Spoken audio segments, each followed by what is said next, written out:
మనము ఏ విధంగా దురుద్దేశంతో అడిగినా అదొక ఆటంకమే.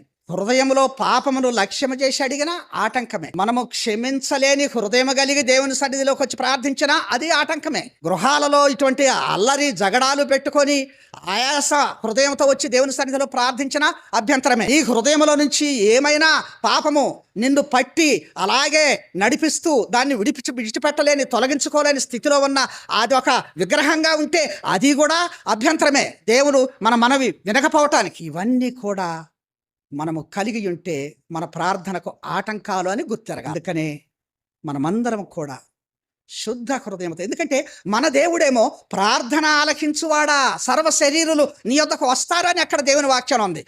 ప్రార్థన ఆలకించే దేవుని దగ్గరకు మన ప్రార్థనను ఆలకించబడేటువంటి రీతిగా మనకు ఆటంకంగా ఉన్న సంగతులన్నీ తొలగించుకొని దేవుని సన్నిధిలో ప్రార్థించినప్పుడు దేవుడు మనకు జవాబులిచ్చేటువంటి వాడుగా ఉంటాడు.